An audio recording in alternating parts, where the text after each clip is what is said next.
Good evening friends. ఈ వీడియోలో classical languages of India గురించి తెలుసుకుందాం. భారత ప్రభుత్వం కొన్ని భాషలకు క్లాసికల్ లాంగ్వేజ్ హోదాని ఇస్తుంది. ఈ హోదాను పొందడానికి భాషకు ప్రాచీన చరిత్ర, సమృద్ధమైన సాహిత్య సంపద, స్వతంత్ర సంప్రదాయం ఉండాలి. అలా ఉన్నప్పుడు ఆ భాషను భారత ప్రభుత్వం శాస్త్రీయ భాష లేదా క్లాసికల్ లాంగ్వేజ్గా గుర్తిస్తుంది. ఒక భాష శాస్త్రీయ భాషగా గుర్తింపబడాలంటే అవసరమైన ప్రమాణాలు కొన్ని ఉన్నాయి. అవేంటో ఒకసారి చూద్దాం. ఆ భాష కనీసం 1500 నుంచి 2000 సంవత్సరాల ప్రాచీన చరిత్ర ఉండాలి. ప్రాచీన సాహిత్యం, గ్రంథాలు విలువైన వారసత్వంగా గుర్తించబడాలి. భాషకు స్వతంత్ర సాహిత్య సాంప్రదాయం ఉండాలి. ప్రాచీన రూపం మరియు ఆధునిక రూపం మధ్య కొంత భేదం ఉండాలి.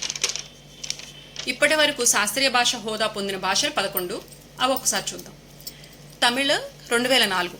తమిళం వచ్చి ఫస్ట్ శాస్త్రీయ హోదా పొందిన లాంగ్వేజ్ అనమాట. అది ఎప్పుడు అంటే 2004లో.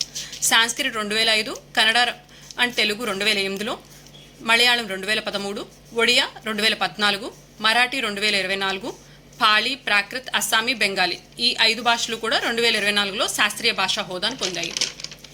ఇక శాస్త్రీయ భాష హోదా పొందడం వల్ల కలిగే ప్రయోజనాలేంటో ఒకసారి వివరంగా చూద్దాం.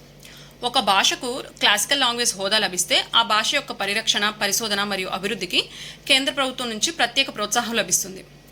పరిశోధనకు ప్రోత్సాహం. ఆ భాషపై ఉన్నత స్థాయి పరిశోధనలకు కేంద్ర ప్రభుత్వం ఆర్థిక సహాయం అందిస్తుంది. ప్రాచీన గ్రంథాల అధ్యయనం, అనువాదాలు, ప్రచురణలు పెరుగుతాయి. విశ్వవిద్యాలయాల్లో ప్రత్యేక కేంద్రాలు ఏర్పాటవుతాయి. ప్రముఖ విశ్వవిద్యాలయాల్లో క్లాసికల్ లాంగ్వేజ్ అధ్యయన కేంద్రాలు ఏర్పాటు చేయవచ్చు. విద్యార్థులు, పరిశోధకులకు ప్రత్యేక అవకాశాలు లభిస్తాయి. జాతీయ మరియు అంతర్జాతీయ గుర్తింపు. ఆ భాషకు దేశీయ, అంతర్జాతీయ స్థాయిలో గౌరవం పెరుగుతుంది. భాష యొక్క చారిత్రక, సాంస్కృతిక ప్రాముఖ్యత ప్రపంచానికి తెలుస్తుంది. ప్రాచీన సాహిత్య పరిరక్షణ. పురాతన పుస్తకాలు, శాసనాలు, తాళపత్ర గ్రంథాల రక్షణకు నిధులు లభిస్తాయి. డిజిటలైజేషన్ కార్యక్రమాలు చేపట్టవచ్చు. అవార్డులు మరియు ఫెలోషిప్లు. పరిశోధకులకు ఫెలోషిప్లు, పురస్కారాలు అందించబడతాయి. భాషా అధ్యయనాన్ని ప్రోత్సహించే ప్రత్యేక పథకాలు అమలవుతాయి. సాంస్కృతిక వారసత్వ పరిరక్షణ. భారతదేశంతో ముడిపడిన సాహిత్యం, కళలు, సంప్రదాయాల పరిరక్షణకు తోడ్పడుతుంది. ఒక భాష శాస్త్రీయ భాష హోదా పొందడం వల్ల ఆ భాష యొక్క గౌరవం మరియు ప్రజలలో అవగాహన పెరుగుతుంది. ప్రాచీన భాషకు కొన్ని ఉదాహరణలు చూద్దాం.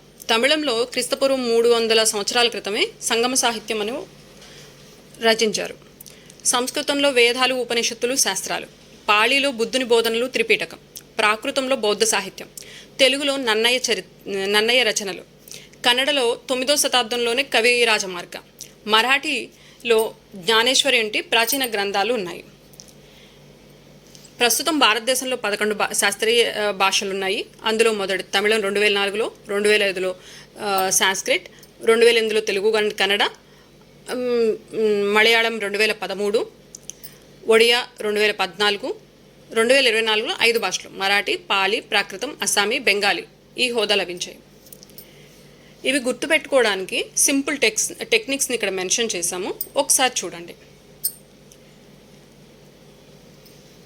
శాస్త్రీయ హోదా వల్ల రాకపోయే విషయాలేంటో ఒకసారి చూద్దాం. ప్రయోజనాలు చూసాం ఇప్పటివరకు. ఏవేవి రావు చూద్దాం. అంటే ఒక భాష శాస్త్రీయ భాష హోదా పొందడం వల్ల పర్టికులర్గా రాజ్యాంగపరమైన ప్రత్యేక హక్కులైతే ఏం రావు. అధికారిక భాష హోదాలో మార్పులు రావు. రెండో అధికార భాషగా గుర్తింపు రాదు. కేవలం పరిశోధన, పరిరక్షణ, అభివృద్ధికి కేంద్ర ప్రభుత్వం సహాయం మాత్రమే లభిస్తుంది. అంటే ఇవి ఎందుకు మెన్షన్ చేసామంటే ఎగ్జామినర్ మిమ్మల్ని కన్ఫ్యూజ్ చేయడానికి ఇవి ఏదో ఒకటి మెన్షన్ చేయొచ్చు. అది తెలుసుకుంటే బాగుంటుందని ఇందులో ఎక్స్ప్లెయిన్ చేశాం. ఇంతకుముందు ఈ క్లాసికల్ లాంగ్వేజెస్ మీద యూపీఎస్సీ ప్రిలిమ్స్ 2020లో క్వశ్చన్ అడిగారు. ఒకసారి అది చూద్దాం. క్రింది వాటిలో ఏ భాషకు భారత ప్రభుత్వం క్లాసికల్ లాంగ్వేజ్ హోదా ఇచ్చింది? తెలుగు, ఒడియా, సంస్కృతం, పైవన్నీ. ఆన్సర్ ఈజ్ ఆప్షన్ 4 పైవన్నీ. ఇంకొకటి కాన్సెప్ట్ బేస్డ్ మీద కూడా యూపీఎస్సీ ప్రిలిమ్స్లో క్వశ్చన్ అడిగారు. అది క్లాసికల్ లాంగ్వేజ్ హోదా ఇవ్వడానికి అవసరమైన ప్రమాణాల్లో ఏది సరైంది?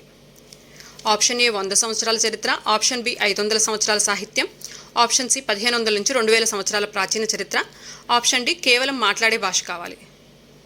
ఇక్కడ అందరికీ తెలిసింది ఆప్షన్ సి 1500 నుంచి 2000 సంవత్సరాల ప్రాచీన చరిత్ర. ఓకే. తెలుగు భాషకు శాస్త్రీయ హోదా ఎప్పుడు లభించింది? Option A 2004, B 2005, C 2008, option D 2013. Answer is option C 2008. భారతదేశంలో మొదటగా శాస్త్రీయ భాష హోదా పొందిన భాష ఏది? సంస్కృతం, తెలుగు, తమిళం, కన్నడ. సమాధానం వచ్చి ఆప్షన్ సి తమిళం 2004లో. Question number 5. క్రింది వాటిలో 2024లో శాస్త్రీయ భాష హోదా పొందిన భాష ఏది? Marathi, Pali, Prakrit, Assamese, Bengali. Answer is option C 1, 2, 3, 4, 5. ఈ వీటన్నిటికీ కామన్ ఏంటంటే 2024లో ఈ 5 భాషలు శాస్త్రీయ భాష హోదా పొందాయి. Question number 6. క్రింది జంటలను పరిశీలించండి. Match the following. ఒక సైడ్ లాంగ్వేజ్ మెన్షన్ చేస్తాం, ఇంకో సైడ్ అవి హోదా పొందిన సంవత్సరం. తమిళం, సంస్కృతం, తెలుగు, ఒడియా. ఇవి ఏ ఇయర్లో వచ్చాయో పై జంటల్లో సరైనవి ఎన్ని అని అడిగారు. ఇందులో మనకి తమిళం 2004లో, సంస్కృతం 2005లో, తెలుగు 2008లో, ఒడియా 2013లో కాదు. కాబట్టి this is the wrong answer. పై 3 సరైనవి. అంటే ఆప్షన్ ఈ సి కరెక్ట్ అనమాట. ఒడియా మనకి 2014లో క్లాసికల్ లాంగ్వేజ్ హోదా లభించింది. చివరిగా ఒకసారి రివిజన్ చేసుకుందాం. మనకి ఏపీపీఎస్సీకి కానీ, టీజీపీఎస్సీ కానీ, లేదా సివిల్స్లో కానీ ఏ ఎగ్జామ్స్లోనైనా ముఖ్యంగా అడిగే ఫ్యాక్ట్స్ ఏంటి? మొదటి క్లాసికల్ లాంగ్వేజ్ ఏంటి అంటే తమిళం, అది 2004లో. తెలుగుకి ఎప్పుడు హోదా లభించిందంటే 2008లో. ప్రస్తుతం ఎన్ని ఉన్నాయి క్లాసికల్ లాంగ్వేజెస్ అంటే 11. రీసెంట్గా క్లాసికల్ లాంగ్వేజ్ హోదా పొందినవి ఎన్ని అంటే 5. అవి 2024లో. ఏవేవి అంటే మరాఠీ, పాళీ, ప్రాకృతం, అస్సామీ, బెంగాలీ. ప్రమాణాలు అంటే క్వాలిఫికేషన్స్ ఏముండాలి అంటే 1500 నుంచి 2000 సంవత్సరాల ప్రాచీన చరిత్ర అయి ఉండాలి. Thank you. ఈ ఇన్ఫర్మేషన్ మీకు ఏదైనా యూజ్ అయిందనిపిస్తే లైక్ చేయండి.